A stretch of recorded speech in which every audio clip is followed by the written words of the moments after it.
Quand ma fille s'est mariée, j'ai gardé le silence sur la vérité. Mon défunt mari m'avait laissé 80 millions d'euros en villa en bord de mer le long de la côte atlantique. Je n'ai rien dit, et je suis reconnaissante de ce silence car seulement une semaine plus tard, mon nouveau gendre est entré dans ma cuisine avec un avocat à ses côtés, pensant qu'il pourrait me les prendre. C'est ainsi que mon histoire commence. Avant de vous emmener plus loin, laissez-moi m'arrêter ici et vous demander quelque chose.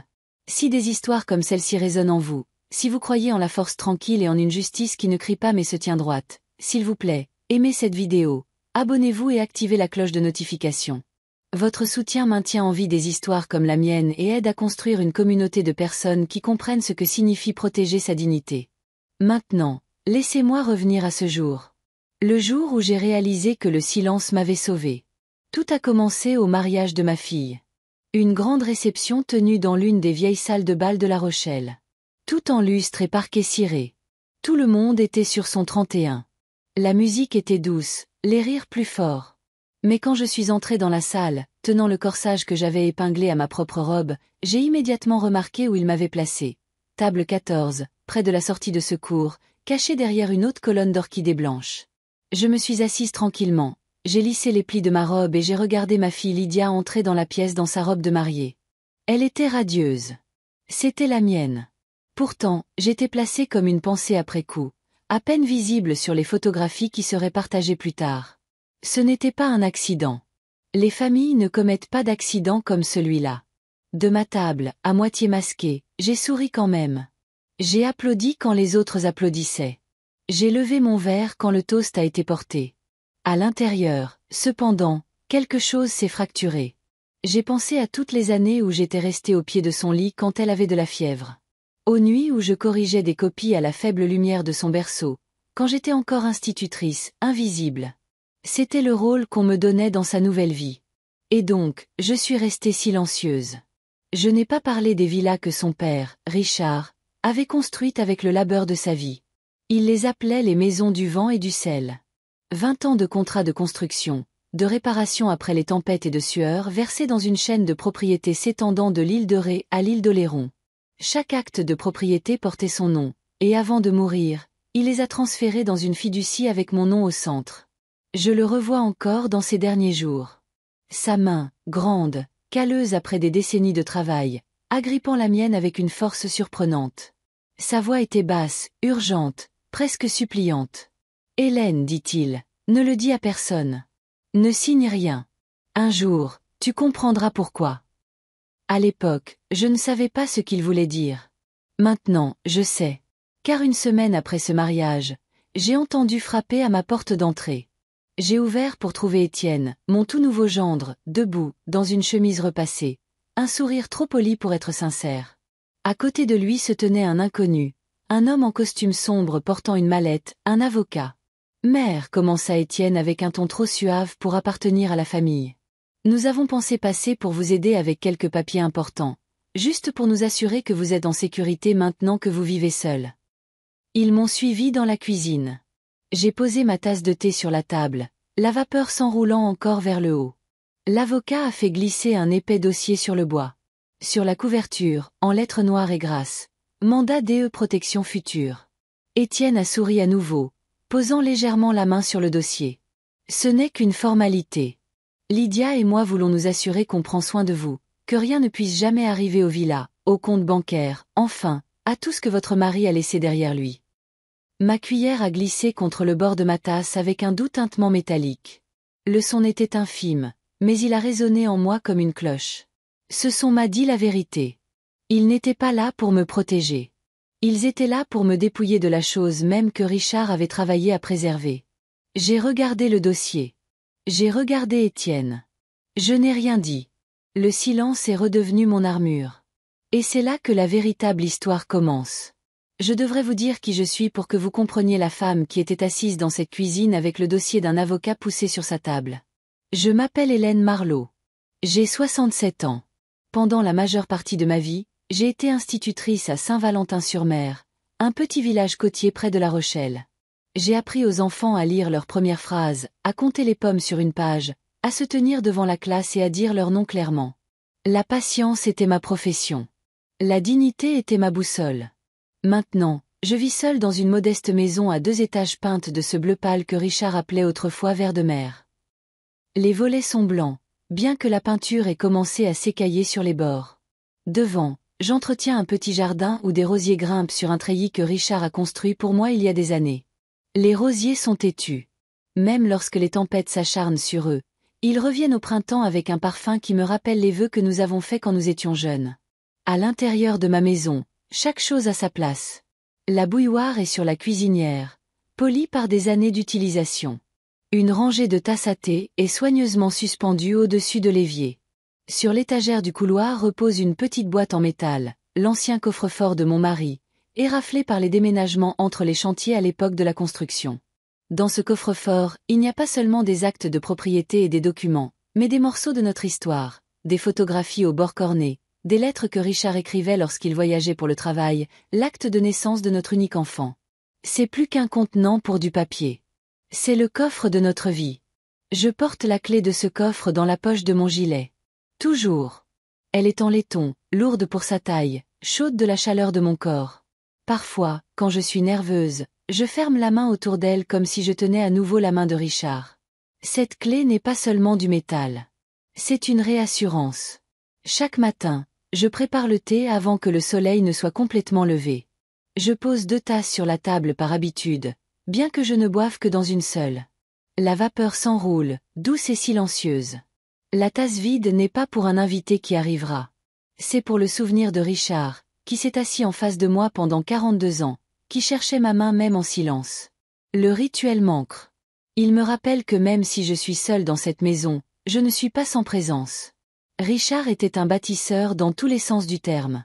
Pas seulement de maison, mais de stabilité, de rêve. Il a commencé avec de petits contrats, des réparations de terrasses, des remplacements de toitures avant de passer à des projets plus importants le long de la côte. Il avait la vision de créer des maisons qui résisteraient au vent et au sel. Des endroits où les familles pourraient se réunir sans craindre la prochaine tempête. Le vent et le sel, disait-il souvent, sont le véritable test de n'importe quel mur. Il passait la main le long des poutres, hochant la tête comme s'il pouvait déjà entendre l'océan défier son travail. En 2 décennies, il a construit une chaîne de villas en bord de mer, s'étendant de l'île de Ré à l'île d'Oléron. Ce n'étaient pas des hôtels. Ce n'étaient pas des locations de vacances Tapac sans Graveleuil. C'étaient des maisons, chacune solide, enracinée, testée par les ouragans et réparée de ses propres mains. Il les appelait les maisons du vent et du sel. Et il les aimait presque comme si elles étaient les enfants de son labeur. Quand il est tombé malade, le travail a ralenti. Son corps ne pouvait plus supporter le poids du bois ou la morsure de l'air marin, mais son esprit est resté vif, et son inquiétude n'était pas pour lui-même, mais pour moi. Je me souviens de la nuit où il a placé les documents de la fiducie dans le coffre-fort. Son visage était pâle, sa respiration courte, mais ses yeux avaient la même détermination que j'avais vue sur un échafaudage 30 ans auparavant. « Hélène, dit-il en me serrant si fort la main que je sentis son pouls dans ma paume. Promets-moi ceci. Ne dis à personne ce que je t'ai laissé. Ne signe rien. Pas une seule page. Pas avant que tu n'y sois obligé. Ces villas, elles sont plus que de l'argent. Elles sont la preuve de ce que nous avons construit ensemble. » J'ai hoché la tête, bien que les larmes brouillassent ma vision. À l'époque, je pensais qu'il était trop prudent. Lydia, notre fille, avait toujours été proche de moi, et je croyais qu'elle ne laisserait jamais personne me traiter autrement qu'avec respect. Richard devait sentir quelque chose que je ne sentais pas. Après ses funérailles, la maison semblait caverneuse, bien que les murs fussent les mêmes. Les rosiers ont fleuri quand même. La bouilloire sifflait toujours, et le coffre-fort, niché dans le couloir, semblait plus lourd que jamais. J'ai porté la clé dans ma poche à partir de ce jour, incapable de m'en séparer. Ce n'était pas seulement une clé pour des documents valant 80 millions d'euros en propriété. C'était une clé pour ma dignité, mon indépendance, mon avenir. Parfois, tard dans la nuit, je m'asseyais à la table, la clé en laiton dans une main, ma tasse de thé dans l'autre, et je chuchotais dans le vide. « Je t'entends, Richard. Je ne signerai pas. Je ne lâcherai pas. » Et pourtant, même avec ces mots résonnant en moi, rien ne m'avait préparé à la rapidité avec laquelle le test viendrait. Un mariage où j'étais cachée derrière des orchidées. Une semaine plus tard, un coup à la porte. Le dossier d'un avocat glissant sur la table de ma cuisine, ma cuillère frappant la tasse comme une cloche. C'est à ce moment-là que j'ai réalisé que les maisons du vent et du sel n'étaient pas seulement l'héritage de Richard. Elles étaient aussi mon armure. Le lendemain matin, après que le dossier eut atterri sur ma table, j'entendis le léger coup que je reconnais toujours. 3 coups, une pause, 2 coups. J'ouvris la porte et trouvai Marguerite sur mon porche avec un plat chaud enveloppé dans un torchon. L'odeur de beurre et de maïs s'éleva comme une petite miséricorde. J'ai apporté un cake salé, dit-elle en passant devant moi comme si elle rendait un livre. Et j'ai apporté mes yeux. Quelque chose s'est passé ici. Marguerite est ma voisine, 2 maisons plus loin, veuve comme moi. Elle a perdu son mari François il y a 10 hivers. Elle garde ses cheveux courts et ses phrases encore plus courtes. Elle pose le plat sur mon comptoir, balaie la pièce du regard et remarque la tasse de thé, la 2e tasse vide. Le dossier est maintenant glissé sous un apron, comme si le papier pouvait être contraint à la pudeur. Elle ne demande pas la permission. Elle soulève le napperon et lit le titre en gras. Mandat DE Protection Future. Sa mâchoire ne tombe pas. Elle expire seulement par le nez. De la manière dont un charpentier vérifie une planche voilée. Qui a apporté ça? Dit-elle, ce n'est pas une question. Étienne, je réponds, avec un avocat. Elle hoche la tête une fois. Un verdict sans le marteau.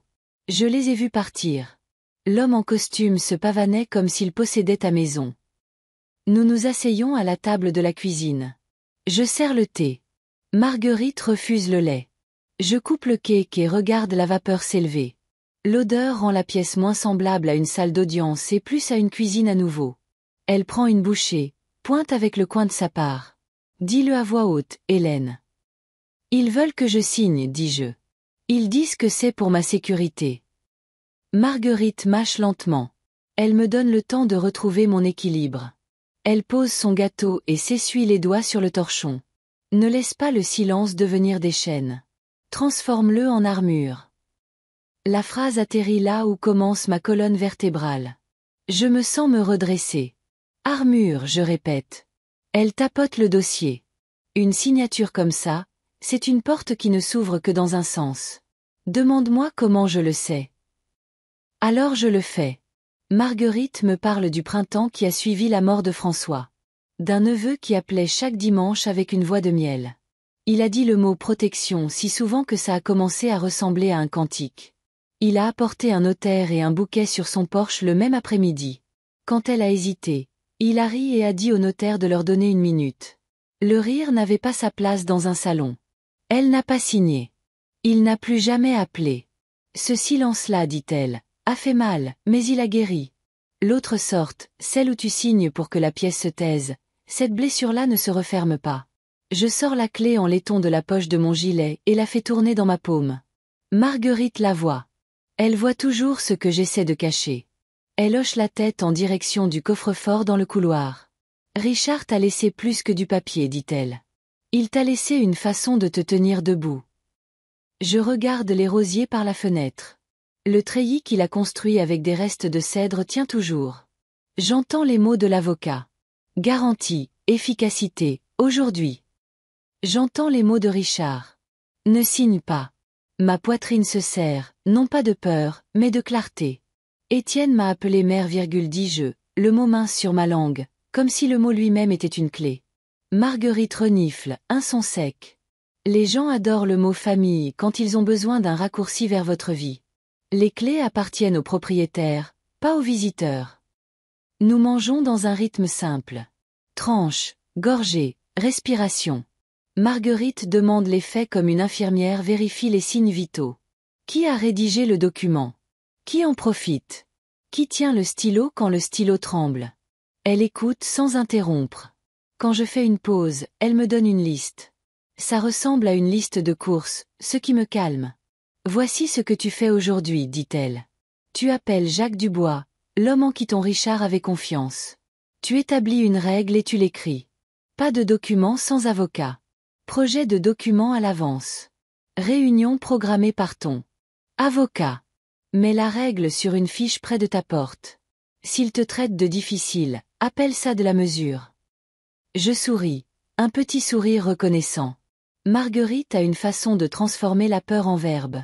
Elle se lève et se dirige vers l'étagère avec le coffre-fort. Elle ne le touche pas. Elle le regarde seulement avec respect. Comme si le coffre était une personne qui l'avait mérité.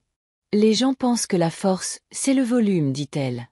C'est de la paperasse et des limites, répétez calmement. Je pense à Lydia, son voile de mariée bougeant comme une rivière pâle, ses yeux évitant les miens quand le photographe arrangeait les mers. Je sens le goût du cake se transformer en sel dans ma bouche. Si je fais ça, je risque de la perdre, dis-je. C'est possible, répond Marguerite. Elle ne décore pas la vérité. Ou tu peux lui apprendre la seule leçon qui dure. L'amour sans limite devient du théâtre. Elle apprendra où se trouve réellement l'amour. Nous portons nos tasses sur le porche. La matinée est lumineuse. Les rues encore calmes. Les rosiers projettent des ombres en forme de dentelle. Marguerite s'appuie sur la rampe. Tu sais ce qui fait aussi une armure, dit-elle. Les autres femmes qui ont fait ça avant toi. Elle me parle du club des aînés qui se réunit le mardi. Des veuves et des grands-mères qui s'échangent des notes sur les alertes à la fraude et les mots de passe vocaux. Sur comment geler son crédit et le dégel. Sur comment demander un deuxième avis sans s'excuser. Je ris une fois. Le son me surprend. Une salle de classe pour les retraités, dis-je. Une salle de classe pour les sous-estimés, corrige-t-elle en souriant. Tu as appris aux enfants à se lever et à dire leur nom. Maintenant, tu vas apprendre à le faire à nouveau pour toi-même. Nous tombons dans un silence facile, celui qui soutient plutôt qu'il n'oppresse. Une brise vient de la mer. Odeur de sel. Un soupçon de crème solaire venant de la fenêtre ouverte de quelqu'un. Marguerite regarde mes mains. Elle ne tremble plus. Elle pose un papier plié sur la table, un numéro de téléphone écrit de sa belle écriture en lettres capitales. Appelle Jacques avant midi, dit-elle. Si ta voix tremble, appelle-moi d'abord. Je resterai dans la pièce pendant que tu composes le numéro. Je saisis sa main. Elle est chaude, sèche, stable. Merci, dis-je. Elle serre une fois. Un seau sans encre. S'ils reviennent, dit-elle, et que tu ne veux pas ouvrir la porte. Appelle-moi. Je viendrai avec mon café. 2 femmes sur un porche sont une porte plus solide que le chêne. Nous retournons dans la cuisine. J'essuie le comptoir, mets le cake dans une boîte en fer, fais glisser le dossier de nouveau à la lumière. Marguerite me regarde écrire sur une fiche d'une écriture claire et lente. Je ne signe aucun document présenté sans avocat. Toutes les réunions par l'intermédiaire de maître Jacques Dubois. Projet 48 heures à l'avance. Je colle la fiche à côté de la porte. Le ruban adhésif crépite, un petit son satisfaisant. Marguerite hoche la tête. Le genre de hochement qui clôt un chapitre et ouvre un plan. Elle prend son manteau. Sur le seuil, elle se retourne. Armure en place, Hélène, dit-elle. Qu'il trouve une femme, pas une signature. Après son départ, je reste devant l'évier et laisse couler l'eau froide. Je touche la clé. Je touche la fiche. Je touche le coffre-fort. La maison semble avoir grandi d'1 centimètre. Je m'essuie les mains sur le torchon et saisis le téléphone. Jacques répondra à la 2e sonnerie. Il le fait toujours. À midi ce jour-là, après que Marguerite m'eut laissé avec ses paroles fermes et son papier plié de numéros de téléphone, j'appelai Jacques Dubois. Richard lui faisait confiance depuis des années. Il n'était pas tapa accent Graveleuil. Son bureau était une maison de ville en briques reconvertie près du palais de justice. Ses costumes étaient froissés en fin d'après-midi, mais il était stable, et c'est de stabilité dont j'avais besoin. Il répondit à la 2e sonnerie, sa voix basse et assurée. « Hélène, dit-il, j'attendais votre appel. » Je me figeai un instant. « Vous attendiez ?» Richard m'a dit que vous auriez besoin de moi, répondit Jacques. Il m'a fait promettre que si votre nom apparaissait un jour sur ma messagerie vocale, je laisserais tout tomber et je viendrais.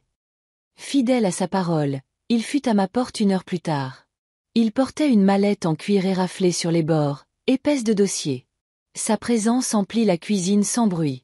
Il posa la mallette sur la table et me regarda par-dessus ses lunettes. « Montrez-moi ce qu'ils ont apporté. » Je fis glisser le dossier vers lui. Il feuilleta les pages, hochant la tête comme s'il avait déjà vu cette pièce jouée une 12aine de fois. « Mandat de protection future, murmura-t-il. Langage large, effet immédiat, aucune garantie. » Il referma le dossier d'un coup sec. Ils veulent un accès à tout, sans condition.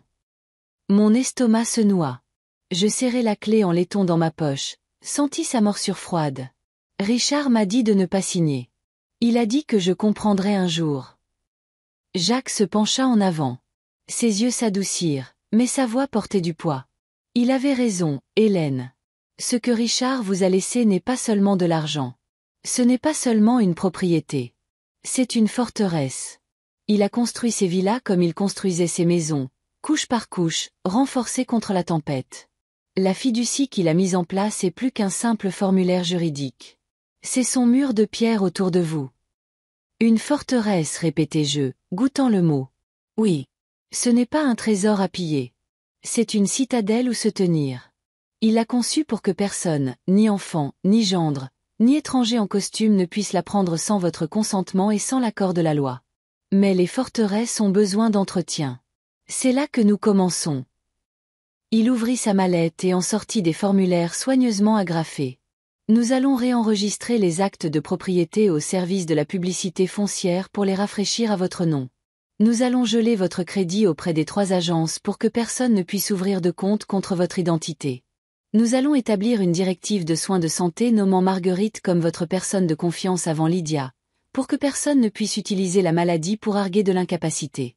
Et nous allons mettre en place une règle permanente avec votre banque. Aucune transaction sans votre signature personnelle vérifiée en personne. J'écoutais comme s'il m'enseignait une nouvelle matière. Comme j'enseignais autrefois aux enfants à lire, des lettres formaient des mots. Des mots formaient un bouclier. Chaque mesure qu'il décrivait était une brique posée dans le mur de Richard. Est-ce que ce sera suffisant? Demandai-je. Jacques sourit. Une brève courbe. Suffisant et plus encore. Quand nous aurons fini, non seulement vous tiendrez la forteresse, mais vous connaîtrez chaque porte et chaque clé par cœur. Il plaça le premier formulaire devant moi. Ma main trembla légèrement en levant le stylo. Je pensais à la voix suave d'Étienne m'appelant mère. Je pensais aux yeux baissés de Lydia. Je pensais à la dernière poignée de main de Richard. J'appuyai le stylo. La ligne de mon nom ressemblait à un pont entre ce que j'avais été et ce que je devenais. Jacques apposa sur le formulaire un sceau de notaire qu'il portait. L'encre rouge s'imprégna dans le papier avec un son sec et final. Un bruit sourd. Ce son ne résonna pas comme une défaite. Il sonna comme un tambour, stable et protecteur. Nous passâmes en revue les documents un par un. Directive, acte de propriété, autorisation bancaire. Chaque signature était une respiration que j'avais retenue pendant des semaines. Chaque sceau, un autre bruit sourd en rythme, comme si Richard lui-même frappait de l'au-delà pour dire « Oui, c'est comme ça ». À un moment, je fis une pause, le stylo en suspens. Et si Lydia me déteste pour ça? Et si elle croit les paroles d'Étienne plutôt que les miennes? Jacques me regarda droit dans les yeux. Alors elle apprendra la vérité lentement. La paperasse n'est pas de l'émotion. C'est une limite. L'amour peut revenir, mais une forteresse une fois percée ne se reconstruit pas si facilement. Vous la protégez aussi, qu'elle le sache ou non. Les larmes me piquèrent les yeux, mais je ne les laissai pas couler. Je pressai mon nom sur la dernière page, ferme et inébranlable. Jacques apposa de nouveau son sceau. Bruit sourd. Quand nous eûmes terminé, la table était couverte de papiers signés, de petites piles formant une nouvelle architecture de sécurité. Jacques les rassembla avec soin, les glissant de nouveau dans sa mallette. Je déposerai tout ça dès demain matin, dit-il. D'ici la semaine prochaine, aucun étranger n'aura la moindre chance. J'expirai longuement et lourdement, comme si j'avais porté un poids pendant des décennies. Pour la première fois depuis les funérailles de Richard, je sentis non seulement son absence, mais sa présence tissée dans le papier, l'encre, le sceau. Jacques se leva, me serra la main et partit avec une promesse tranquille. Appelez-moi avant de leur ouvrir la porte à nouveau. Quand la porte se referma, je restai seul à la table de la cuisine. Le soleil de fin d'après-midi s'étirait sur le sol, attrapant la clé en laiton toujours dans ma poche. Je la sortis, la fis tourner dans ma paume, et pour la première fois, elle me parut moins comme un rappel de la perte et plus comme une pièce d'armure. Je touchai la clé sur le dossier, maintenant estampillée et signée. La maison autour de moi semblait plus haute, plus solide, comme si les murs de Richard s'étaient relevés. J'avais commencé cette journée de manière réactive, secouée, presque acculée. Maintenant, avec chaque bruit sourd du sceau résonnant encore à mes oreilles, je sentis le changement en moi. Je n'étais plus la femme au fond de la salle de mariage, cachée par des orchidées. J'étais la femme qui tenait la forteresse, et je savais que j'étais prête pour la tempête. Ce n'était que 3 jours après que Jacques eut quitté ma cuisine avec les papiers signés que j'entendis le bruit d'une voiture s'engageant dans mon allée. Je jetai un coup d'œil par la fenêtre.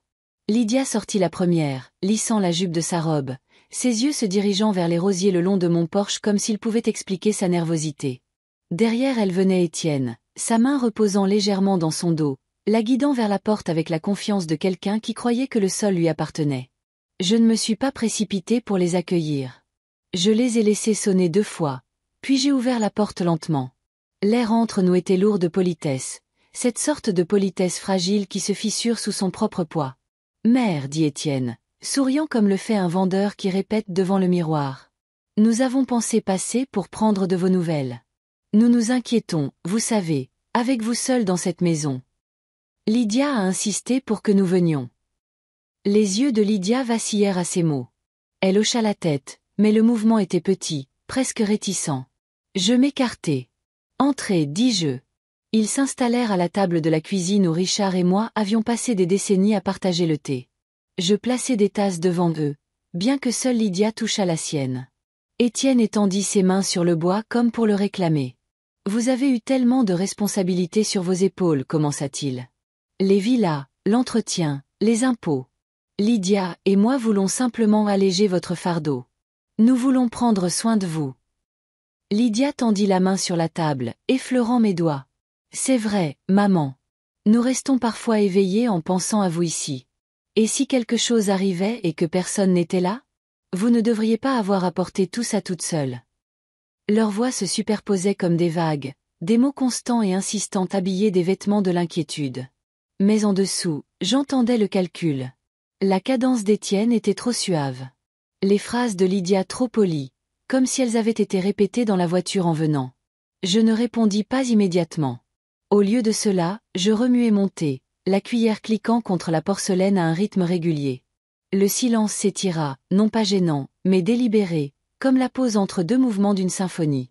À l'intérieur, je pensais, je les entends comme on entend le vent contre une fenêtre. Persistant, insistant, mais ne touchant jamais le cœur de la maison. Leurs mots cliquetaient, mais ils n'entraient pas. Étienne se pencha plus près. « Imaginez, mère, comme la vie pourrait être plus simple si nous nous occupions des détails. Vous pourriez voyager, rejoindre des clubs, passer du temps avec des amis, nous laisser le côté affaires. » Je croisai alors son regard, calme et sans ciller. Mon silence le déstabilisa. Il s'agita sur sa chaise, s'éclaircit la gorge et essaya de nouveau. « Il ne s'agit pas d'argent. Il s'agit de famille. Nous ne voulons pas que vous soyez accablés. » Famille. Il prononça le mot comme si c'était une clé qui ouvrirait n'importe quelle porte. Je gardai les lèvres closes, mon regard fixe. Lydia serra doucement ma main, ses yeux s'adoucissant. « S'il te plaît, maman. Nous ne voulons que ce qu'il y a de mieux pour toi. » Pourtant, je restai silencieuse. Je laissai le poids de mon silence remplir la pièce jusqu'à ce qu'Étienne se penche finalement en arrière, la frustration vacillant derrière son sourire. Lydia retira sa main, la pliant sur ses genoux. Je levai ma tasse et sirotai lentement, laissant la chaleur se répandre en moi. Puis je la reposai et ne dis qu'une seule phrase, ma voix égale. « J'y réfléchirai. » Pas une promesse, pas une concession, seulement des mots pour mettre fin à la performance. Ils échangèrent des regards. Celui de Lydia plein d'espoir. Celui d'Étienne assombri par l'impatience. Il se leva le premier, entraînant Lydia avec lui. « Nous reviendrons bientôt, dit-il. » Son ton suggérait l'inévitabilité, comme si mes murs s'effondraient déjà. Quand la porte se referma derrière eux, je restai dans le silence, les épaules détendues, mon souffle libéré. Je marchai jusqu'au coffre-fort dans le couloir, passai mes doigts sur le métal froid. La clé dans ma poche pressait contre ma cuisse. Rassurante, solide. Je chuchotai dans l'air vide, peut-être à Richard, peut-être à moi-même. Il parle de soins, mais c'est le contrôle qu'ils désirent. Il parle de famille, mais c'est la possession qu'ils veulent dire. Les rosiers à l'extérieur se balançaient dans la brise. Leurs tiges intactes. Je pensais aux mots de Marguerite. Le silence comme armure. J'avais porté cette armure aujourd'hui, non pas avec colère, non pas avec des cris, mais avec immobilité. Et bien qu'il soit parti sans victoire, je savais que ce n'était pas la fin. Les marées familiales tirent plus fort que celles des étrangers. Le courant de fond avait commencé. C'était un mardi après-midi quand je me suis rendue à l'épicerie de la rue du Marché. La liste dans ma poche était ordinaire. Pain, lait, sachets de thé, des roses s'ils en avaient des fraîches. Le genre de liste qui rend la vie stable. Je me suis garée vers le fond, où l'ombre d'un chêne s'étendait sur l'asphalte. L'air sentait le sel et les gaz d'échappement, le mélange du vent côtier et de la circulation urbaine. Je venais de verrouiller ma voiture quand j'entendis une voix familière. Étienne. Sa voix était plus basse que d'habitude, tranchante sur les bords, empreinte d'urgence plutôt que de poli. Je me figeai. Il se tenait 3 rangées plus loin, le téléphone collé à l'oreille. Il me tournait le dos, les épaules tendues. Je me suis cachée derrière une rangée de chariots laissés de travers dans leur abri. La clé en laiton dans mon gilet pressant contre mes côtes comme si elle écoutait aussi. Oui, maman, je sais, disait Étienne, ses mots coupant l'air comme des pierres ricochant sur l'eau. J'ai déjà essayé la banque. Ils ne nous accorderont plus rien. Pas avec les chiffres qu'on a. Il y eut une pause pendant que Patricia, sa mère, parlait à l'autre bout du fil. Je ne pouvais pas entendre ces mots, mais la réponse d'Étienne était assez claire. Je te le dis, si Hélène signe le mandat de protection, nous aurons accès. Nous pourrons refinancer les villas, en vendre 2 ou 3 rapidement. Ça effacera la dette, maintiendra l'entreprise à flot. Sans ça, nous sommes foutus. C'est fini. Le monde sembla basculer sous mes pieds. Le pain et le lait disparurent de mon esprit. Tout ce qui restait était le son de son désespoir. Le calcul caché sous sa fausse inquiétude. Il se tourna légèrement, faisant les 100 pas. Oui, je sais que c'est risqué, mais nous n'avons pas le choix. Les créanciers nous tournent autour. Si Hélène ne signe pas, Patricia, nous perdons tout. Tu m'entends? Tout. Sa voix se brisa sur le dernier mot. Brute et sans artifice. Rien à voir avec le charme calme qu'il avait étalé sur la table de ma cuisine. C'était le son d'un homme acculé, pas d'un fils inquiet pour la mère de sa femme. Je reculai dans l'ombre du chêne. Ma respiration était courte, mais je ne fis aucun bruit. J'aurais pu le confronter là, le laisser me voir et sentir le poids de ses propres mots lui être renvoyés. Au lieu de cela, j'ai choisi le silence. Le silence n'est pas l'absence. Le silence est un choix. Je pensais à l'avertissement de Richard. Ne signe pas. Je pensais à la voix de Marguerite. Que le silence soit une armure. Je suis resté là, dans cette parcelle d'ombre, invisible, pendant qu'Étienne déversait la vérité qu'il n'avait jamais voulu que j'entende. Je la ferai signer, dit-il après une pause. Ne t'inquiète pas, maman. Elle est vieille. Elle est faible. Elle entendra raison. Elle a juste besoin de plus de pression. Lydia aidera. À nous deux, elle ne résistera pas longtemps. Vieille. Faible. Des mots destinés à me diminuer. Des mots prononcés comme une stratégie, pas en famille. Ma main se resserra sur la poignée du chariot jusqu'à ce que mes jointures blanchissent. Je pouvais sentir le tremblement de la colère monter, mais je ne bougeais pas vers lui. Je restais dans l'ombre, invisible. Le silence était à moi, et il était plus fort que la confrontation.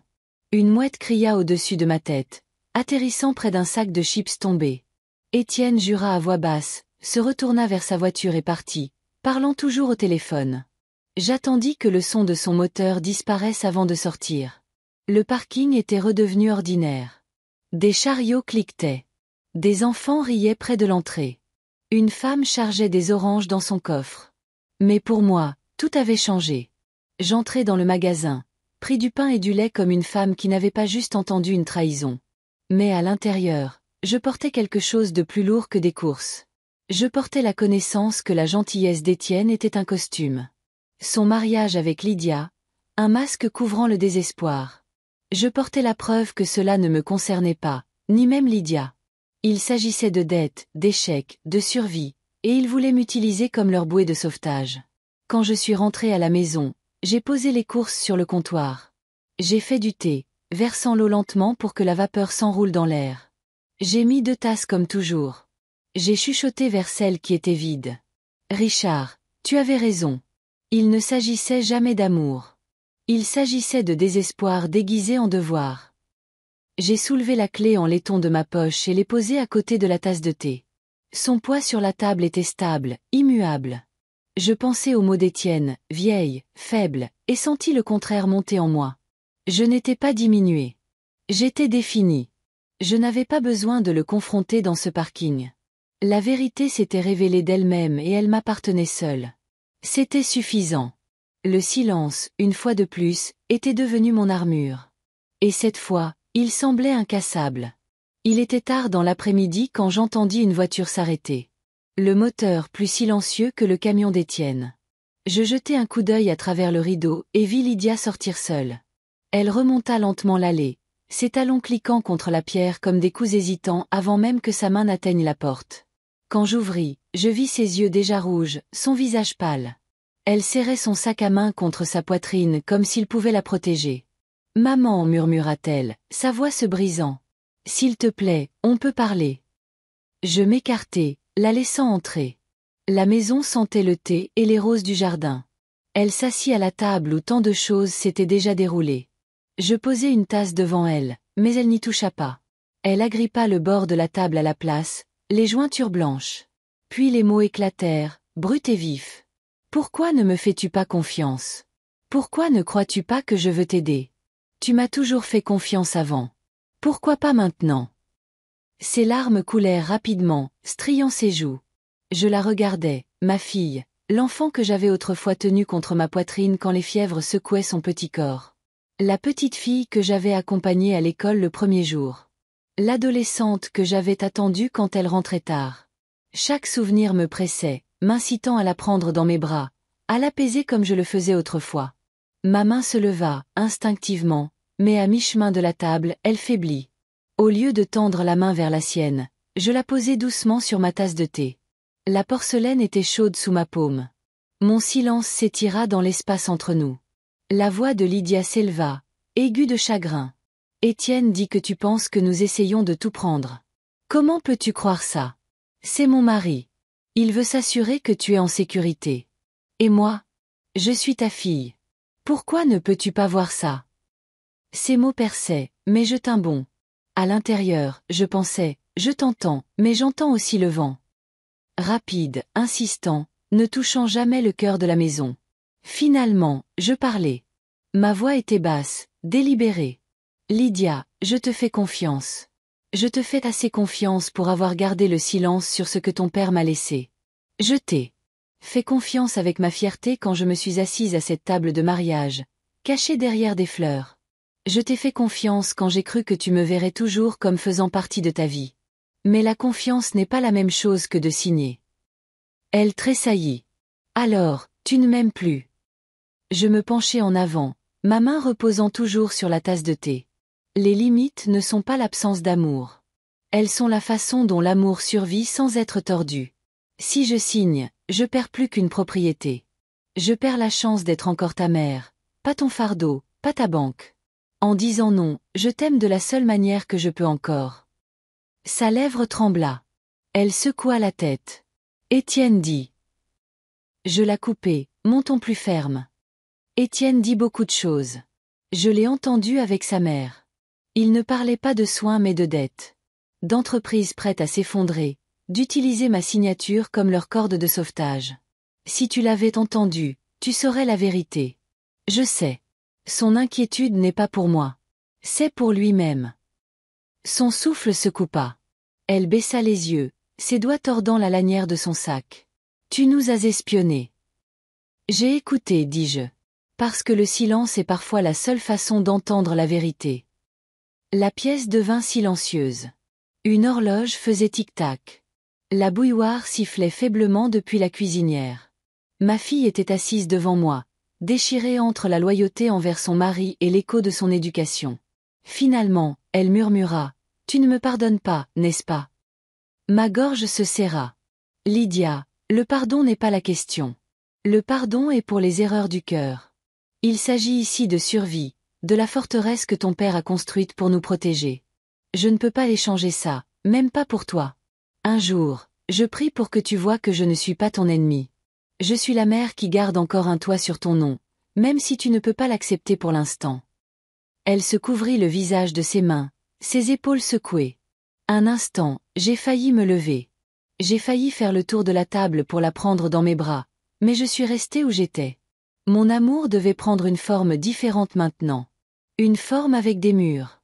La vérité thématique s'installa lourdement dans la pièce.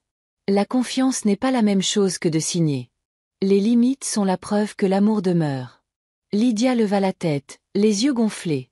Elle me regarda comme si j'étais une étrangère. Et pourtant, quelque chose de familier en même temps. Je ne sais pas quoi ressentir, dit-elle. Tu n'as pas à le savoir aujourd'hui, répondis-je. Mais souviens-toi de ceci. Mon silence n'est pas un rejet. C'est une protection. Elle se leva, chancelante. Sa main plana au-dessus de la table comme si elle pouvait toucher la mienne.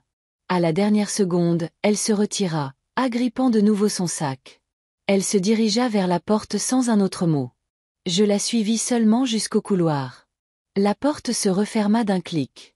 Sa voiture démarra, recula, disparut dans la rue. Je retournai à la cuisine, touchai la tasse, toujours chaude sous ma paume.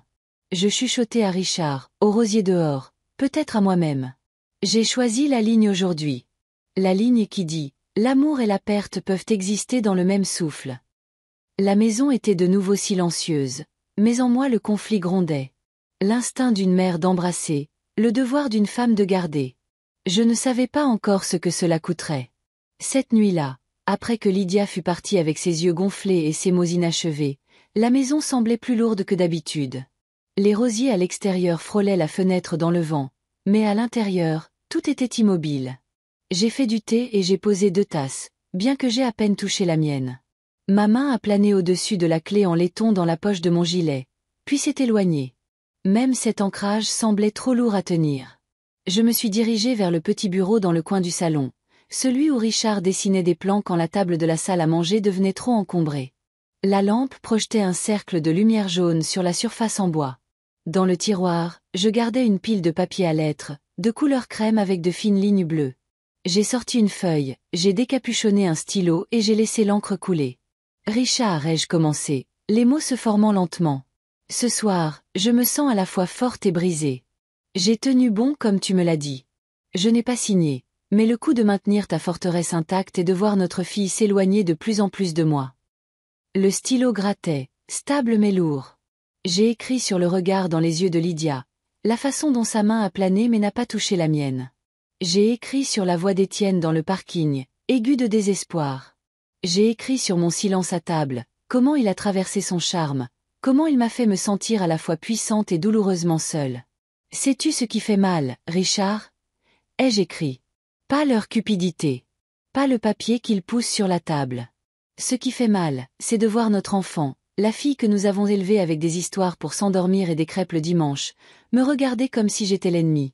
Je n'aurais jamais imaginé que lui dire non pourrait ressembler à une trahison, même quand je sais que c'est la seule façon de la protéger. J'ai fait une pause. Le stylo était en équilibre au-dessus de la page et j'ai laissé les larmes couler silencieusement. Elles ont laissé de petites taches sombres sur le papier, des cercles s'étalant jusqu'à ce que les mots deviennent flous. J'ai continué à écrire quand même. Tu as construit des villas qui pouvaient résister au vent et au sel. Tu les as construites solides parce que tu savais que les tempêtes viendraient. Mais comment construire des murs qui peuvent survivre à une tempête au sein de ma propre famille? Comment continuer à l'aimer sans renoncer à ce pour quoi tu as travaillé? Ce soir, j'ai peur de la perdre. Et pourtant, si je cède, je me perdrai moi-même. La bouilloire siffla faiblement dans la cuisine, mais je ne bougeais pas. J'ai appuyé plus fort la plume sur le papier. Richard, je t'ai promis que je ne signerai pas, mais parfois je me demande si je suis assez forte pour supporter la solitude qui accompagne le respect de cette promesse. Tu étais mon partenaire, ma boussole. Maintenant, je suis assise ici seule, écrivant sur du papier comme s'il pouvait me répondre.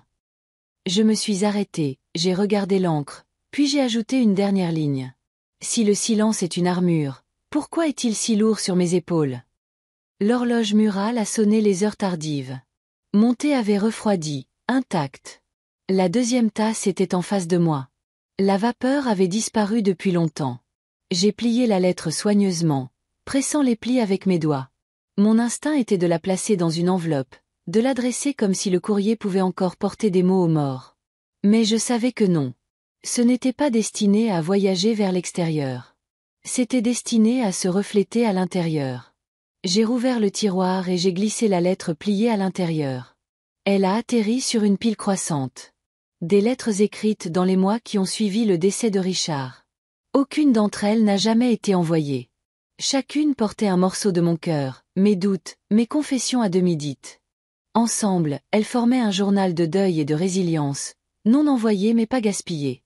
J'ai fermé le tiroir doucement, le son doux comme un soupir. Puis je me suis rassise, regardant le bureau où Richard dessinait autrefois des lignes sur du papier pour créer des murs et des fenêtres, des pièces et des toits. J'ai réalisé que j'avais fait la même chose. Mes mots étaient mes plans, mon silence, mes murs. La nuit s'est approfondie. Je me suis levée, j'ai porté mon thé froid à l'évier et j'ai rincé la tasse. La clé en laiton a cliqueté contre le comptoir alors que je la posais à côté de moi. Je me suis séché les mains, puis j'ai repris la clé, la glissant de nouveau dans ma poche. Son poids m'a ancré, non pas comme un fardeau, mais comme un rappel. Avant d'aller au lit, j'ai touché le tiroir où reposait la lettre. « Bonne nuit, Richard » ai-je chuchoté. La forteresse tient toujours, mais parfois le bâtisseur a besoin de repos. J'ai éteint la lampe, laissant la maison dans l'obscurité, à l'exception du clair de lune tombant sur les rosiers à l'extérieur. Le silence de la nuit m'a enveloppé. Cette fois, cependant, il ne ressemblait pas à des chaînes. Il ressemblait à un bouclier que j'apprenais à porter. Dimanche, après la messe, la salle paroissiale sentait le café et le sucre glace. Des tables pliantes portaient des nappes en plastique imprimées de citron délavé.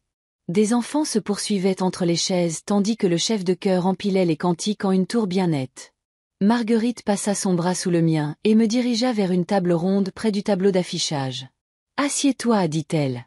Écoute. » 3 femmes firent de la place sans cérémonie. Élise portait un foulard bleu et un sourire qui ne se courbait que lorsque c'était nécessaire. Béatrice avait des chaussures solides et un petit diamant qui scintillait quand elle levait son gobelet en carton. Agathe gardait un carnet à pages lignées et un stylo qui cliquait comme un métronome. Marguerite les présenta avec l'efficacité nette de quelqu'un qui met la table. Élise a élevé 3 garçons et une hypothèque. Béatrice a enterré 2 maris et un mauvais investissement. Agathe a empêché la moitié de la paroisse de signer ce qu'il ne fallait pas. Je croisais les mains autour d'un gobelet en polystyrène. La vapeur s'élevait. Le café était trop fort et exactement comme il fallait. Élise commença, sa voix basse et égale. « Après la mort de mon Harold, dit-elle, mon aîné est venu avec un classeur, des onglets et des surlignages. Ça avait l'air bienveillant. Il a dit qu'il voulait prendre le relais. Il voulait consolider les comptes, rationaliser, moderniser. Il a utilisé tous les verbes qui font qu'une mère se sent petite. J'ai dit non. Il n'est pas venu me voir pendant 6 mois. Il vient maintenant. Il apporte de la tarte. Il a appris que non ne voulait pas dire que j'avais cessé de l'aimer. » Béatrice hocha la tête, tournant son gobelet pour que la couture fasse face au mur. Ma nièce s'est présentée avec un notaire et un bouquet. Elle voulait que je signe un transfert de propriété pour qu'elle puisse prégérer la maison. J'ai posé le stylo et j'ai fait un gâteau à la place. Elle m'a traité de froide. J'ai appelé ça de la clarté. Nous nous parlons à nouveau. Nous ne signons plus à nouveau. Agathe cliqua 2 fois sur son stylo, puis ouvrit son carnet. Je tiens des listes, dit-elle, comme si elle avouait un vice inoffensif. Quand les gens sont en deuil, le papier devient du vent. Il souffle où il veut. Les listes lui donnent du poids. Geler le crédit auprès des 3 agences. Ajouter un mot de passe vocal à la banque. Mettre une carte sur la porte qui dit « Aucun document accepté sans avocat. Projet 48 heures à l'avance. » Tenir un journal d'appel. Date, heure, mots exacts. Les journaux gagnent quand les souvenirs deviennent brillants. Marguerite me serra le bras une fois, un cœur silencieux sous celui qui était parlé. Je sentis la clé en laiton dans la poche de mon gilet et le fantôme du sceau rouge du notaire à l'intérieur de ma poitrine. Je leur ai parlé du parking, de la voix d'Étienne dépouillée de son poli, du mot vieille dit comme une stratégie. Leurs visages ne changèrent pas. Seule leur attention se pencha en avant. Élise parla la première. « Le désespoir porte de belles chaussures, dit-elle. Il frappe comme la famille et dit s'il vous plaît. Il se tient très près et sans l'eau de Cologne. » Béatrice souffla sur son café. « Les gens appellent ça le devoir quand ils veulent votre signature. J'ai appris à entendre la différence entre l'inquiétude et l'appétit. » Agathe tapota son stylo contre le carnet. « 2 coups doux.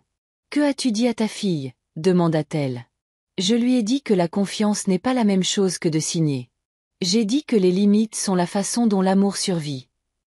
Le diamant de Béatrice brilla de nouveau alors qu'elle hochait la tête. Cette phrase doit vivre sur un réfrigérateur.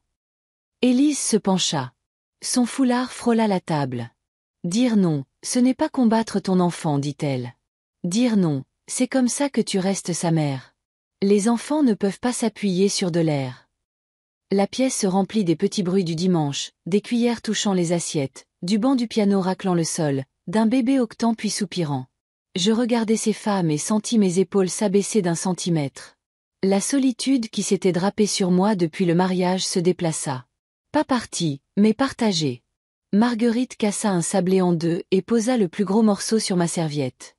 Nous ne sommes pas là pour te rendre plus courageuse, dit-elle. Tu le es déjà. Nous sommes là pour que le vent ait plus de corps contre lesquels pousser. Agathe fit glisser une photocopie de son carnet. C'était une seule page imprimée dans une police simple. En haut, un titre, Confort pratique. En dessous, des lignes qui ne voudraient rien dire à quiconque n'ayant jamais affronté ce genre de tempête. Geler le crédit, Banque de France, confirmé par courrier. Note à la banque, en personne uniquement. Vérification par 2 employés, mot de passe vocal. Personne de confiance pour les soins de santé. Principal, celle en qui vous avez confiance pour dire non quand vous ne le pouvez pas. Secondaire en renfort. Carte sur la porte. Pas de document sans avocat. Projet 48 heures à l'avance. Journal d'appel. Date. Heure. Mots exacts. Pas de résumé. Règle du seuil. Vous ne décidez pas à la porte. Vous décidez à table après le thé. Je traçai la dernière ligne avec mon doigt. Règle du seuil. C'était comme quelque chose que Richard aurait dit en mesurant une poutre. Simple. Solide. Béatrice pencha la tête. Vous êtes une enseignante, dit-elle. Apprenez à votre fille à quoi ressemble une limite en plein jour. Invitez-la à vous regarder payer une facture, à voir le registre, à tenir une clé à molette pendant que vous serrez quelque chose. Laissez-la voir que vous ne refusez pas de l'aide. Vous refusez de vous rendre. Les mots s'installèrent là où le deuil avait gardé sa chaise. Un poids différent prit sa place, plus stable, habitable. Je respirai lentement et profondément.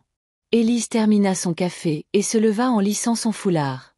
Je dis ceci à mes garçons, dit-elle. Dire non n'est pas contre vous. C'est comme ça que je me préserve. Quand je me préserve, la porte reste ouverte pour un meilleur oui plus tard. Marguerite rit, un rire court et vif. Voilà, dit-elle. Mets ça de l'autre côté du réfrigérateur.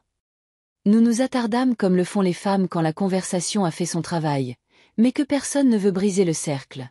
Finalement, Agathe ferma son carnet et me tendit une petite pile de fiches vierges. Pour ta porte, ton journal, ta poche, dit-elle.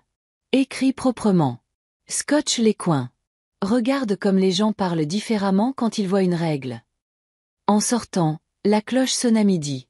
Le soleil s'étirait sur les marches de l'église. L'air sentait faiblement les lys laissés d'un enterrement plus tôt dans la semaine. Marguerite prit ma main et la serra. Élise agita son foulard. Béatrice désigna la poche de mon gilet où la clé formait un petit carré. Agathe tapota son carnet contre sa hanche comme un tambour. Au bas des marches, je m'arrêtai. Le seuil, encore.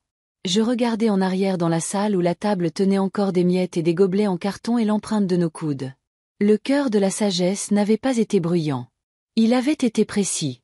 Et dans cette précision, j'ai trouvé une sorte de paix que je n'avais pas ressentie depuis que Richard avait pressé la clé du coffre-fort dans ma paume. En traversant le parking, je sentis le poids de la clé et la légèreté de la compagnie. Les 2 vérités pouvaient vivre dans un même corps. Je dis la phrase à voix haute. D'abord à moi-même, puis à Marguerite. Dire non n'est pas contre eux.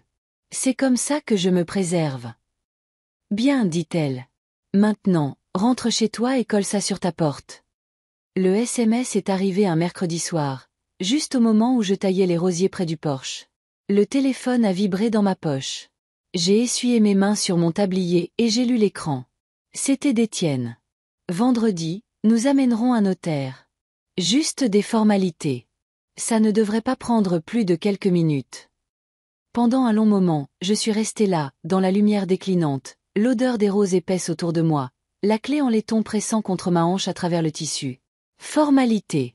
Ce mot a résonné dans ma tête comme une cloche sourde. La voix de Richard est revenue en mémoire. Ne signe pas. Et l'avertissement de Marguerite a résonné.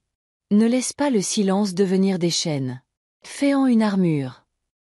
Je suis entrée dans la cuisine, j'ai posé le téléphone sur le comptoir et j'ai préparé une théière. La vapeur s'est enroulée vers le haut, lente et calme. J'ai sorti 2 tasses comme je le fais toujours. Puis j'ai tapé ma réponse. Délibéré. Chaque mot une pierre posée dans un mur. Veuillez contacter maître Jacques Dubois. Toutes les réunions et tous les documents doivent passer par lui. J'ai appuyé sur Envoyer. Pas d'explication, pas d'excuse. Un point final à la fin. Mes mains n'ont pas tremblé. Les 2 jours suivants furent calmes, mais pas vides. Un courant passait sous le silence, tendu et dans l'attente, comme l'air avant un orage. Le vendredi après-midi, la tempête est arrivée. À 15 heures précises, des pneus ont crissé sur mon allée de gravier. J'ai regardé à travers le rideau de dentelle Étienne sortir, téléphone à la main, le visage crispé. Il n'a pas amené de notaire. Il a amené sa colère. Le coup a fait vibrer la porte assez fort pour secouer le cadre. J'ai descendu le couloir lentement, chaque pas mesuré. Je me suis arrêté de mon côté du seuil, ma main reposant légèrement sur la poignée de la porte, mais sans la tourner. Mère. Sa voix était tranchante, dépouillée de son charme. Pourquoi rendez-vous les choses difficiles? Nous essayons juste de vous protéger. La clé en laiton dans ma poche est devenue plus chaude à chaque coup de son poing contre le bois. Je suis restée silencieuse. Le silence, me suis-je rappelé, n'est pas une faiblesse. Le silence est un choix. Les coups sont devenus plus forts. Ouvrez la porte. C'est ridicule. Savez-vous combien de problèmes vous causez? Lydia est bouleversée. L'entreprise est sur le fil du rasoir et vous jouez les têtus. Voulez-vous notre ruine? Est-ce que c'est ce que vous voulez? Mon cœur battait la chamade, mais je n'ai pas bougé. J'ai laissé ces mots s'écraser contre la porte comme le vent s'écrase contre les volets. Bruit, pression, force. Mais la maison tenait toujours. À l'intérieur de moi, un dialogue intérieur s'est élevé. Si j'ouvre cette porte, même d'une fente, je le laisse rejouer son scénario. Si je reste ici, derrière la ligne que Richard a construite, la forteresse tient. J'ai finalement parlé, ma voix claire, passant à travers la porte, mais non élevée. Étienne, comme je l'ai dit dans mon message, veuillez contacter Jacques Dubois. Tous les documents, toutes les réunions, passent par lui, pas par moi. Un silence a suivi pendant un souffle, rompu seulement par son expiration saccadée. Puis les coups ont repris, plus forts, furieux. Vous croyez qu'un avocat va vous sauver? Vous êtes vieille, Hélène. Vous ne comprenez pas comment le monde fonctionne. Sans nous, vous vous noierez dans la paperasse. Voulez-vous finir seule, ruinée, confuse? J'ai appuyé légèrement mon dos contre la porte, me stabilisant.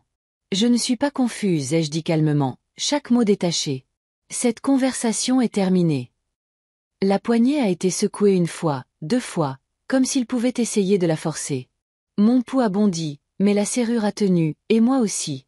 Finalement, ses pas se sont retirés sur le porche. Une portière de voiture a claqué. Le moteur a rugi et s'est estompé dans la rue. Je suis restée là pendant un long moment, la main sur la poignée, le front appuyé contre le bois. J'ai senti la ligne entre nous, le seuil littéral de la porte, plus puissamment que n'importe quelle salle d'audience ou contrat ne pourrait le déclarer. D'un côté, le désespoir me griffait. De l'autre, le silence me gardait entière. J'ai chuchoté dans l'immobilité, à moitié à Richard, à moitié à moi-même. La ligne est tracée, et j'ai choisi de ne pas la franchir. Quand j'ai finalement reculé, la pièce semblait inchangée. Le tapis à sa place, la table avec 2 tasses qui attendaient, les rosiers se balançant à l'extérieur de la fenêtre. Mais à l'intérieur de moi, tout avait changé. J'étais restée derrière la ligne et je n'avais pas bougé. Je suis allée dans la cuisine, j'ai versé le thé qui avait refroidi et j'ai pris une gorgée. Il était amer maintenant, mais fort. J'ai porté la 2e tasse à la fenêtre et je l'ai posée doucement, la vapeur déjà partie, mais le rituel intact. À ce moment-là, j'ai compris le motif de la porte, du seuil. Chaque fois que je choisissais de ne pas sortir, chaque fois que je restais ferme de mon côté, je ne refusais pas seulement l'entrée. J'affirmais ma présence, ma maison, ma voix, ma dignité. Plus tard dans la nuit, un SMS a de nouveau vibré. Seulement 3 mots d'Étienne. Nous reviendrons. J'ai posé le téléphone face contre le comptoir, La clé en laiton pressée dans ma paume alors que je la glissais dans ma poche. La forteresse tenait, et moi aussi. Cette nuit-là, le sommeil ne vint pas facilement. J'étais allongé dans mon lit, écoutant le vent de l'océan secouer les volets, un son régulier et bas. La maison craquait comme le font les vieilles maisons, mais je connaissais assez bien le bruit pour en être réconforté. Pourtant, mon esprit ne voulait pas se reposer. Des images d'il y a des années surgissaient comme des lanternes dans l'obscurité, non invitées, mais bienvenues. Je revis Richard, comme si le temps s'était replié sur lui-même. Il était sur le chantier, les manches retroussées, sa chemise en flanelle collée à son dos. Des carreaux rouges et blancs délavés par des années de sel et de soleil. L'air sentait la sueur de bois mêlée aux embruns marins. Le parfum particulier du travail de sa vie. Les mouettes tournaient au-dessus de nos têtes. Le fracas des vagues ponctuait le rythme des marteaux. Il se tourna vers moi une fois, le front humide, son sourire large et fatigué. « Hélène » cria-t-il, sa voix traversant le bruit du métal. « Sans ce sel et cette sueur. C'est l'odeur de la permanence. » Il passa la main le long de la poutre d'une villa à moitié finie comme s'il saluait un vieil ami. Si un mur peut résister à l'océan, il peut résister à tout. Je le regardais en souvenir et dans mon cœur, je chuchotais en retour. Et les tempêtes qui se lèvent au sein d'une famille. La question persista longtemps après que le flash de mémoire se fut estompé. Je m'assis, attrapai le gilet drapé sur la chaise et le passai sur mes épaules. La clé en laiton dans la poche frappa légèrement mon flanc. Je descendis à la cuisine, la maison sombre à l'exception de la lueur de la lune à travers les rideaux de dentelle. J'allumai une petite lampe et m'assis à la table. 2 tasses attendaient par habitude. Je versai de l'eau chaude sur les feuilles de thé, la vapeur s'enroulant vers le haut comme les fantômes de toutes les conversations jamais tenues à cette table. J'enveloppai mes mains autour de la tasse, insufflant de la chaleur dans ma poitrine. Puis je parlai, non pas à Richard cette fois, mais à moi-même. Si je signe, dis-je à voix haute. Je garderai peut-être ma fille près de moi. Elle sourira peut-être à nouveau. Elle me qualifiera peut-être de douce, généreuse, indulgente, mais je me serai perdue. J'aurais démantelé la forteresse qu'il a construite de ses propres mains. Je serai une invitée dans ma propre vie. Je sirotai l'amertume qui manquerait. Si je ne signe pas, continuai-je, je garderai peut-être la forteresse. Je garderai peut-être mon nom, ma dignité, le mur que Richard et moi avons érigé brique par brique, mais je la perdrai peut-être. Je perdrai peut-être Lydia à cause du ressentiment, de la persuasion d'Étienne, de l'idée que sa mère est devenue son ennemie. Les mots brisèrent quelque chose en moi. Des larmes coulèrent sur mon visage et tombèrent dans la tasse. Un sel qui rejoignit le thé. « Richard, chuchotai-je, ma voix tremblante.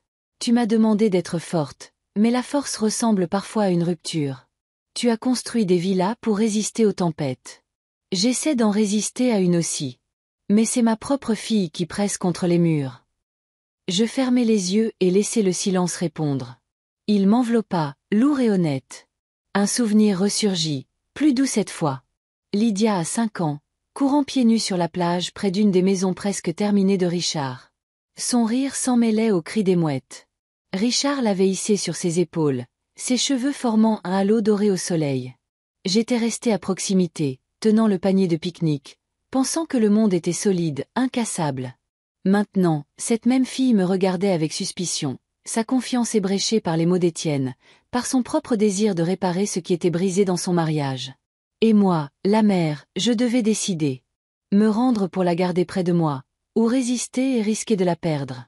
La lueur de la lampe tremblait sur la table, mon ombre vacillant contre le mur. Je posai ma tasse et joignis mes paumes. Un geste à moitié prière, à moitié supplication. Je ne peux pas avoir les deux, dis-je dans le calme. Pas maintenant. Pas en cette saison. La clé en laiton pressait contre ma cuisse là où la poche du gilet s'affaissait. Je la touchai, laissant le poids frais me rappeler la main de Richard cette dernière nuit. Sa poigne avait été féroce, ses mots inflexibles. Ne signe pas. Un jour, tu comprendras. Je comprends, admis-je à travers les larmes. Je comprends le coup. Le prix de la dignité est parfois la distance. Le prix de dire non est de regarder les gens que l'on aime s'éloigner. La maison ne répondit pas, mais elle me soutint.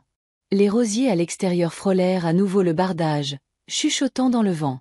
Je respirai profondément, laissai l'air me remplir et sentis le sanglot s'apaiser en immobilité. Je restai assise là jusqu'à ce que l'ampoule de la lampe réchauffe l'abat-jour en verre et que le thé refroidisse. Mes larmes séchèrent, ne laissant que le goût du sel au coin de mes lèvres. Finalement, je me levai. Je plaçai la deuxième tasse intacte près de la fenêtre où le clair de lune argentait son bord. Je touchai le cadre de la porte en passant, sentant le seuil sous ma paume, me souvenant des points qui avaient frappé plus tôt cette semaine. Et je réalisai quelque chose. La forteresse n'était pas seulement du papier. La forteresse, c'était moi.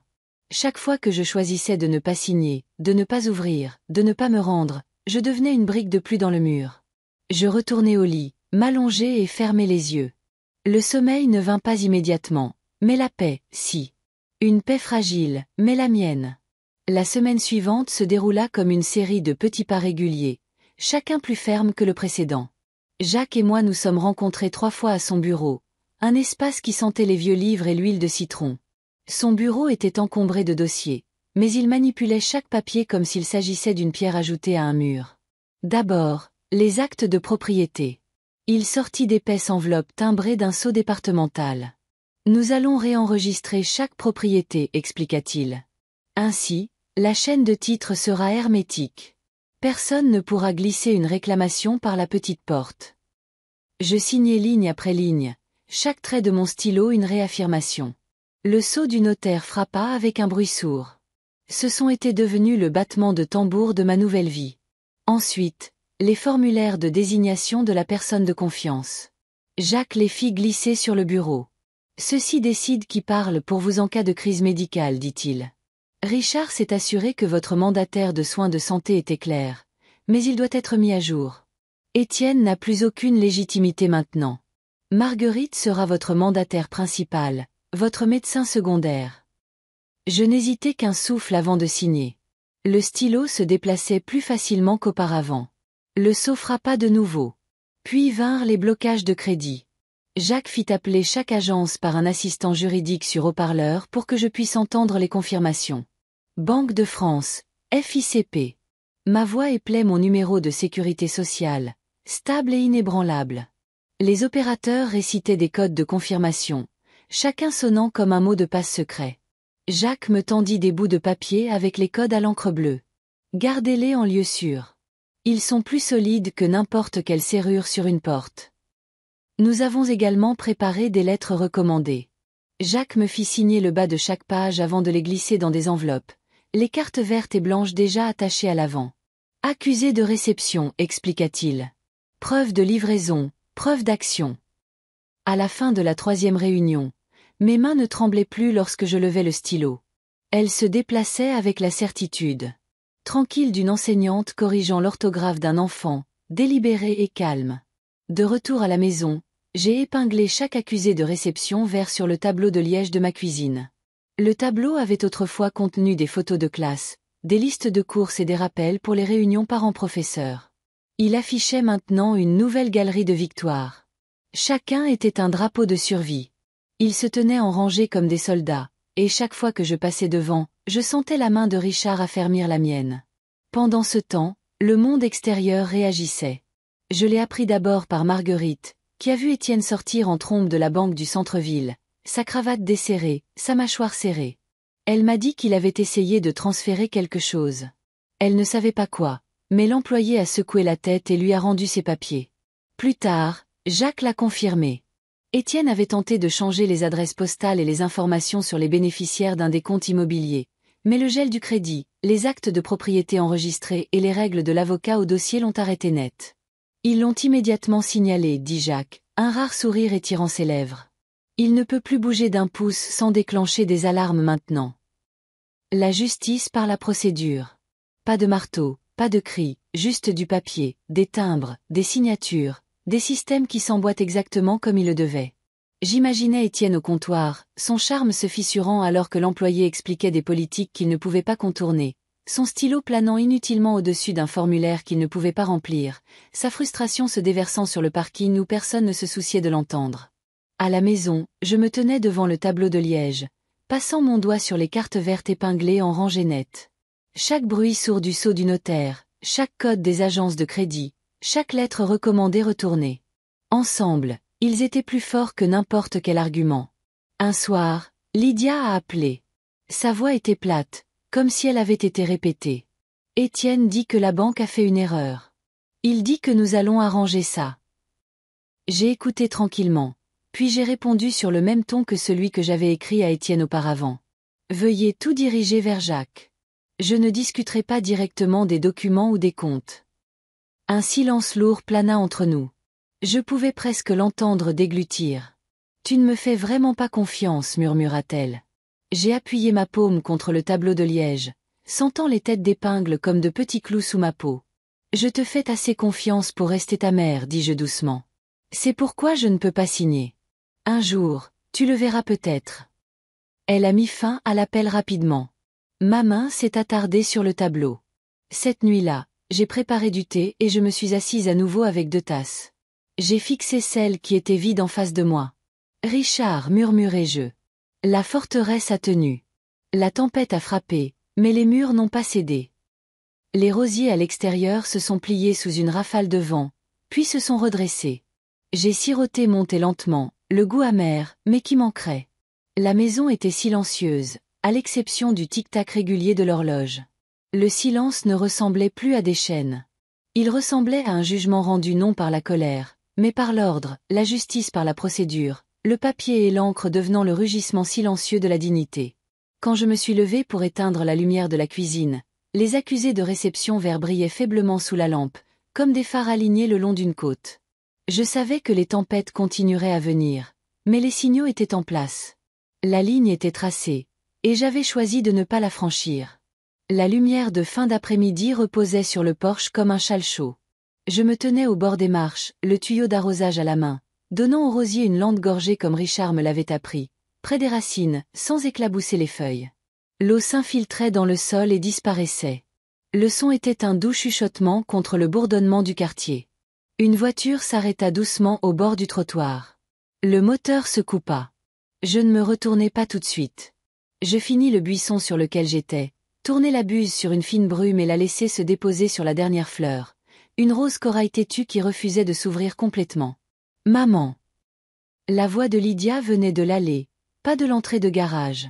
Elle s'était garée dans la rue et était montée sans le drame des pneus sur le gravier. Je fermai l'eau et enroulai lentement le tuyau, donnant à mon souffle le temps de trouver un rythme régulier.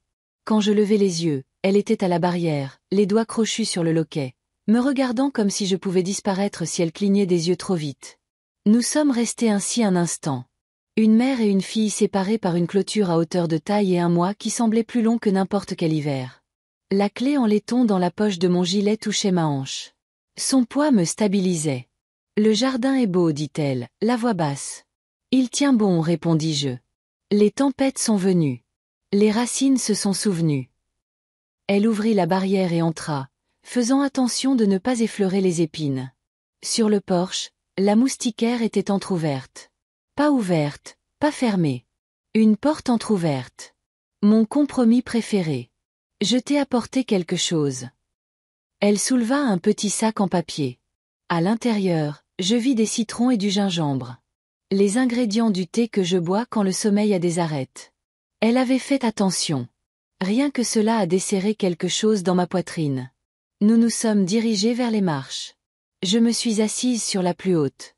Elle a choisi celle d'en bas. Proche mais sans se toucher. Un cardinal rouge traversa la cour et disparut dans le chêne. J'ai parlé à Étienne, dit-elle.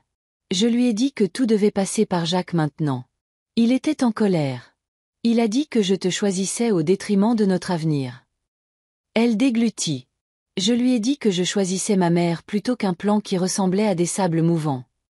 Je gardai mes mains jointes, les pouces reposant sur la ligne de ma jupe. Comment a-t-il réagi? Il a dit que j'étais naïve. Il a dit que tu m'avais empoisonné contre lui.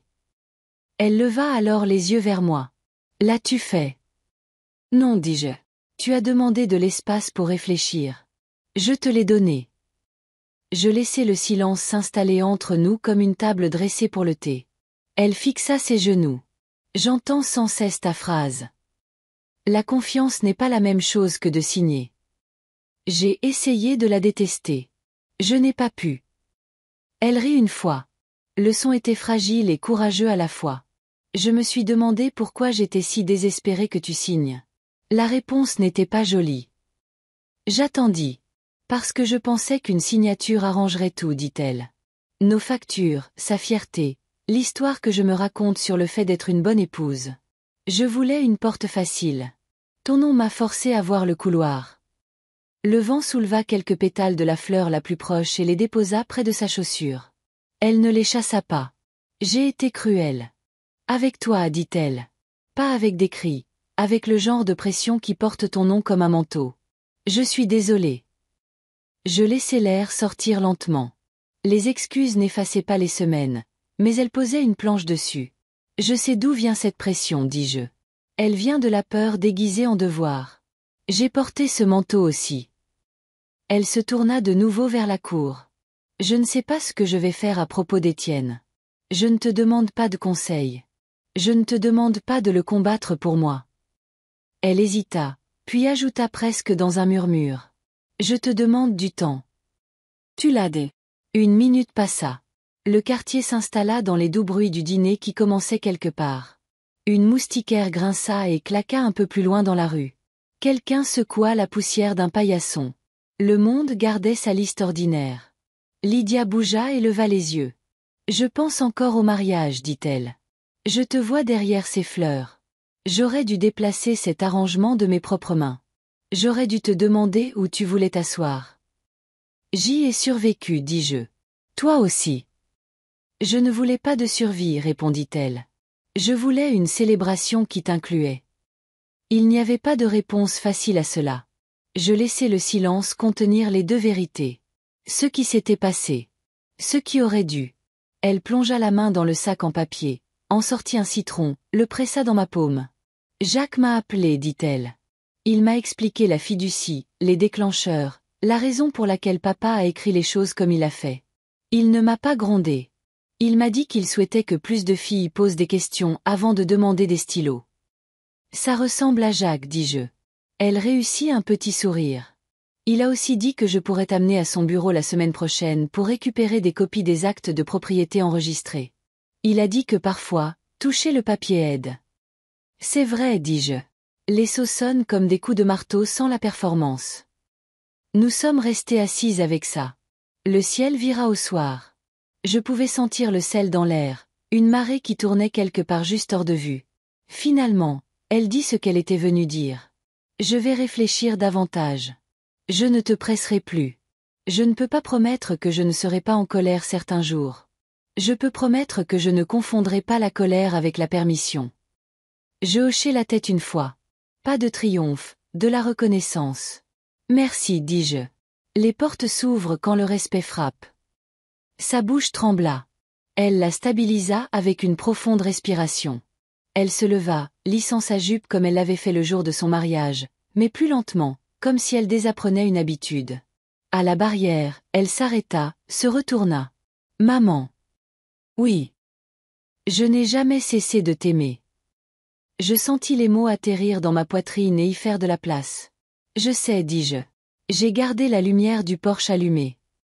Elle hocha la tête, presque timidement, et souleva le loquet. La barrière s'ouvrit.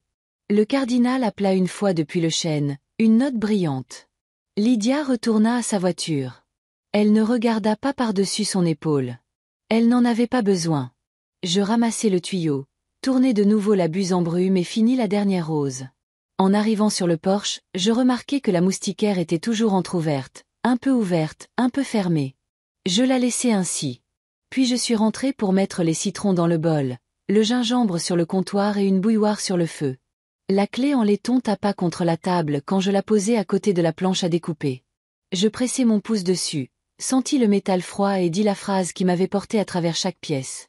Les limites maintiennent l'amour en vie. La bouilloire se mit à chanter. Je sortis 2 tasses, une pour moi, une pour ce que nous sommes encore en train de réparer. Le soir après la visite de Lydia, je me suis retrouvée debout dans la cuisine plus longtemps que d'habitude. La lumière extérieure s'estompait dans ce bleu qui précède la nuit, lorsque les rosiers se transforment en silhouettes et que la maison bourdonne de son propre silence. J'ai préparé du thé et j'ai sorti 2 tasses, bien que je n'ai d'appétit pour aucune des deux. Mes yeux dérivaient sans cesse vers le tableau de liège sur le mur, lourd d'accusés de réception verts et de pages estampillées. Mais ce qui a attiré mon attention, Ce n'était pas le papier cette fois. C'était la photo épinglée dans le coin. Richard dans sa chemise à carreaux, les manches retroussées, son sourire constant. J'ai sorti une feuille de papier du tiroir et je me suis assise à la table, un stylo à la main. L'air sentait faiblement le citron et le gingembre de ce que Lydia avait apporté. J'ai écrit 3 lignes simples. Rien de plus, rien de moins. J'aime ma fille. Je ne signerai pas. Je suis toujours là. Les mots semblaient simples, presque enfantins. Mais alors que mon stylo se levait, je les ai sentis s'installer en moi comme des encres. Chaque ligne était à la fois une confession et un vœu. J'ai plié le papier une fois, puis je l'ai épinglé à côté de la photo de Richard. Les bords se sont légèrement courbés comme s'il se penchait vers lui. Ses yeux, figés pour toujours dans ce carré de mémoire, semblaient rencontrer les miens. Pour la première fois depuis des mois, je n'ai pas eu l'impression d'écrire au passé. J'ai eu l'impression d'écrire pour l'avenir. J'ai reculé, regardant le tableau. Des accusés de réception verts, des sauts légaux, des preuves de bataille gagnées sans crier. Et maintenant un petit bout de papier portant les vérités que je voulais. Aucune cour, aucune banque, aucun enfant ne pouvait se tromper. La maison était immobile, mais pas vide. Le silence avait maintenant une forme, comme des murs et des fenêtres qui encadraient une vie que j'avais choisi de préserver. Je suis allé sur le porche, j'ai allumé l'interrupteur et j'ai regardé la lumière fleurir sur les marches. L'ampoule brillait d'un jaune doré contre le crépuscule qui s'approfondissait, projetant des ombres sur les rosiers qui se balançaient dans la brise. Pendant des mois, je m'étais demandé si Lydia reviendrait, si elle franchirait à nouveau le seuil avec des questions ou de la colère ou une résolution tranquille. Ce soir, la lumière du porche brûlait pour elle de la même manière. La porte derrière moi restait entr'ouverte. La moustiquaire était inclinée juste assez pour laisser entrer l'air de la nuit. Pas verrouillée contre le monde, pas grande ouverte à l'intrusion. Une ligne tracée, mais pas un mur. Je me suis appuyée sur la balustrade, le tuyau d'arrosage soigneusement enroulé à mes pieds. Les bruits du quartier arrivaient. Des enfants terminant un jeu un peu plus loin, un chien aboyant une fois, puis se taisant. Je me suis souvenu de cette nuit de mariage, comment j'avais été assise derrière une colonne d'orchidées près de la porte de sortie, invisible au rire et aux photographies. Ce souvenir m'avait profondément blessée.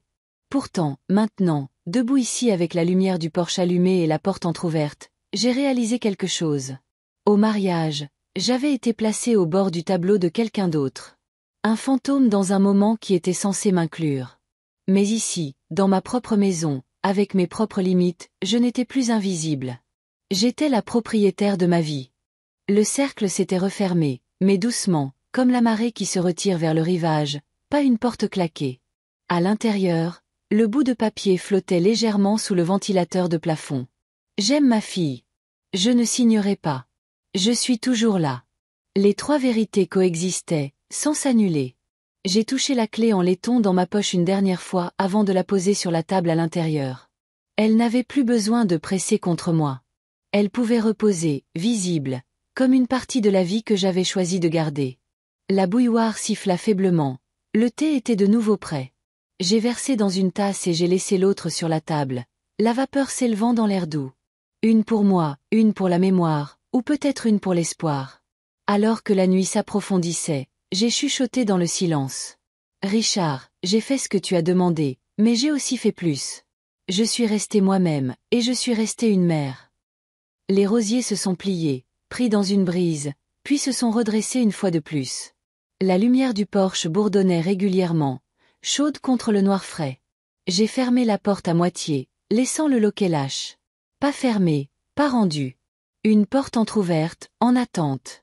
Et pour la première fois depuis longtemps, j'ai respiré sans poids sur la poitrine. La forteresse tenait toujours. Et moi aussi. Je vous laisserai avec la chose la plus vraie que j'ai apprise dans cette maison avec la lumière du porche allumée. Mon silence n'est pas une reddition. C'est une voix qui porte plus loin que n'importe quel cri. Il a tracé une ligne légale quand le bruit tentait de la brouiller.